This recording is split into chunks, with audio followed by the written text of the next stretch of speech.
Hi. Well, the vertex form of a parabola is in that form. Okay. Now, don't pay particular attention to the A, B, C that I've written here with respect to the general form of a quadratic equation, ax squared plus bx plus c. I'm only using A, B, and C as constants. Okay. In writing your quadratic expressions in this form, we will need to understand the method of completing the square. Okay, so let's go through the method of completing the square and then we'll quickly come to this. Right now, completing the square is a method used when solving quadratic equations or writing quadratic expressions in this form. Okay, now to understand that, it might be better that we look at the form, of a perfect square, right? The form of a perfect square. And this is what I mean. Say I've got x plus 3 all squared, okay? If I expand this, I have x plus 3, which after expansion should give me x squared plus 6x plus 9. Okay, now one thing you always notice is what became this 6x is a combination of two numbers, 3x and 3x, which, 3 is half of 6. Now, if you look at this 9, okay, what became 9 is 3 squared. So it becomes obvious, all right, that this is the mode of a square all the time. So usually you have the x squared, then in the middle you have the addition of the half of coefficient of x, okay? And, because you are going to have something like x squared plus, say, something x, we could say, bx, then we could say plus c. This c here will be half of b all squared, okay? If we take the coefficient of x, divide it by 2, and we square it, we get c. Just like this 6. If you take 6, you divide it by 2, and then you square it, you get 9. That has always been the nature of a square. All right? Let's take another example. What if we had x plus 5 all squared, and you wanted to expand it? All right? So you've got x plus 5, and then if you want to expand this, you pick the first x as this, then you multiply by everything here, that's x plus 5. Then you pick plus 5, okay, plus 5. Then you multiply by everything here, that's x plus 5. And this gives us x squared plus 5x plus 5 squared, which will eventually give us x squared plus 10x plus 25. Okay, so if you see, you will always notice that this is a combination of halves. Okay, so if you pick this 10, you divide it into 2. Okay, that gives you 5, and then you square it, you get this. And that has always been the nature of squares. Now, this is very important. If you understand what I've done, it's very, very important. And this is why. Now, if I said, okay, x squared, okay, let's say, if I say, what do we add? What do we add to, say, x squared plus 14x to make it a perfect square?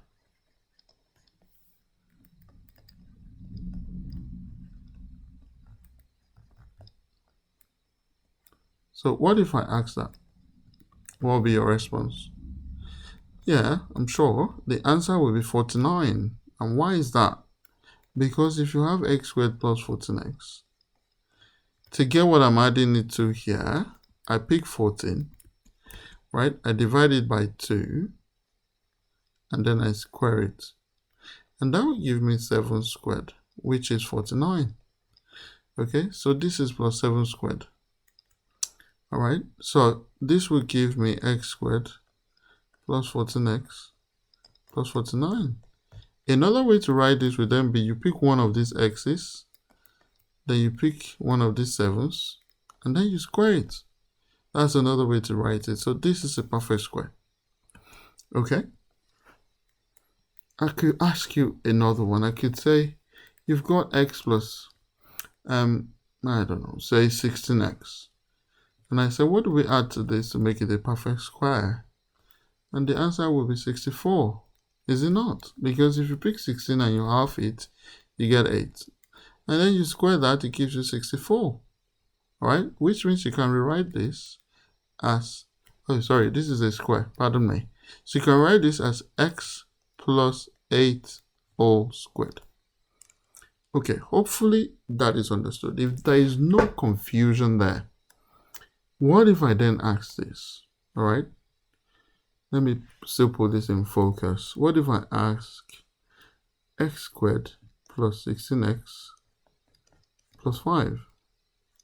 Okay, and I say, what do I add to this to make it a perfect square? What do I add to this to make it a perfect square? Now, this is a bit different from this, okay?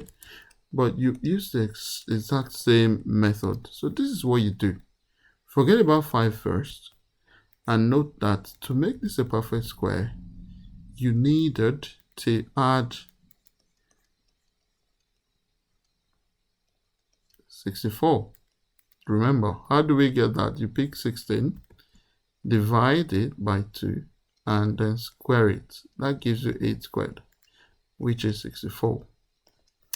Okay, but you know, this is supposed to be plus 5, not plus 64. So what do we do? Let's take out 64, okay, and then add 5. Right, what I've literally done is to cancel this out so that we can only have plus 5. Okay, so if I'm rewriting this trinomial that you find here, I will then rewrite as x plus 8 all squared. Remember that this 64 is 8 squared, so it's the 8 that you pick. Okay, so x plus 8 all squared, then I then have minus 64 plus 5, which then gives me x plus 8 all squared minus 59. Okay, this form is the form we're actually looking for. That form. That's crucial. That's very important. Okay, I hope this makes sense. If I say, okay, write x squared plus 6x plus 15 in the form a into maybe x plus b all squared plus c. Notice that this right here is a perfect square. So you don't need anybody to say it. You've got to find a perfect square out of this, okay? And then resolve what is left, and that will be your c. Right. So if we pick 6, which is the coefficient of x, right there, we divide it by 2, and then we square it. Obviously, that gives 9, or 3 squared, if you like. So I rewrite this as x squared plus 6x, then plus 3 squared. Again, that could easily be written as 9. Now, but it's 15 we have here, not 9. So you could, if you like, take out 9. Okay, take out 9 because it's not 9 that we actually need, and then add 15. That's very easy. You know, it doesn't make you think too much about things. Okay, which in any case this will give you x plus 3 all squared, then plus 6, x plus 3 all squared plus 6. Okay, and if you compare that to this, everything here, you will see that your a, where a is 1, that will be the coefficient here, even though it's not written. So a is 1, b will be 3, and c is 6. Okay, now let's take another example. Okay, let's take another example. Okay, so here's an example. All right. The only thing you notice here is that in this case, the equation of x squared is not 1. And our first point of call will be to make sure that the equation of x squared is 1. And how do we do that? We'd factor out that 2. Okay, so that in the brackets we then have x squared minus 4x plus 5 over 2. All right. So if you want to know what we've done to see if it's correct, just distribute out 2 again over to x squared to negative 4 and then to 5 over 2. And then you see that it takes us back to the original equation or expression. Now that we have written this in the form we wanted, in the sense that we wanted this to have a coefficient of 1, the next thing we want to do is to rewrite this, okay, using completing the square, because obviously this is a square, it's a complete square there. Okay, so what we do is to then write this is x squared minus 4x. Remember that the coefficient here of x is negative 4. So all we just need to do is pick negative 4, divide it by 2, and then square it. So that gives us negative 2 all squared, which if you like, you can write as 4. Okay, so I'm just going to write it as, if you like, plus minus 2 all squared. Okay, which is literally same plus 4. I just like to leave it this way because of the next step. Now remember that this wasn't there before. So let's take it out, because obviously what we want is just plus 5 over 2. Alright, you can see this is x squared minus 4x, x squared minus 4x. This is what wasn't there before. So why don't we just take it out? So that now we are left with just x squared minus 4x. Okay, now we add this. So we can add plus 2.5 if you like, which is the same thing as 5 over 2. Okay, if there is no confusion there, this will be 2 into, now we can write it as a square by picking one of the x's, picking minus 2, then write it as a square. Okay, the minus 4 plus 2.5, I think, will give us minus 1.5. Minus 1.5, I think. Okay, now if we distribute out 2, we then have 2 into x minus 2 all squared minus 3. Okay, now if we compare this with what we've been given originally, you will see that there is 2 out and there is 2 out here. So we can say where a is negative 2, because obviously this is plus a, so a has to be negative 2. B is also negative 3. Okay, and you know, that sorts out the original problem, which is to show that f of x equals to this, where a and b are to be found, and we found it. One more example then. So here's another example. Okay, they've given us f of x to be that. We have to show that f of x equals to this. So what we want to do is to use completing the square, because again, this part here is a square.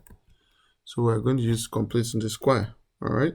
Now what I've tried to do is, for the first step, to make the coefficient of x squared 1, is to factor out 2. Okay, so this will be 3 over 2 left. Okay, if you factor out 2 here, you're left with x squared. Factor out 2 here, you're left with negative 4x. And then here, it gives you half of 3, which is 3 over 2. Okay, now this will be 2. Now remember, the coefficient of x here is negative 4 divided by 2, and then square it, which gives you negative 2 all squared. So I have x squared minus 4x. Then we're adding negative 2 all squared. All right. Except that this, what we actually need here is 3 over 2. So we cancel this out by subtracting it. Minus 2 all squared. Yeah, I hope these signs will not be confusing to anybody. Okay, so maybe I should just say I subtract 4, because minus 2 squared is actually 4. Okay, so subtracting that as ensure that those two will cancel out. And then what it means is we only needed to add 3 over 2 to complete it. Okay. Now, what do we have? We then rewrite this as 2 into x minus 2 all squared. Okay. Then minus 2.5 minus 2.5. If you don't understand that, how I got that, just use your calculator to do this. Minus 4 plus 1.5. Okay. So if I now distribute 2 to this guy and then to this one, what do I have? We have 2 into bracket x minus 2 all squared, then minus 5, because 2.5 is actually 5 over 2. Okay, so if we compare, we see that these two will be my A,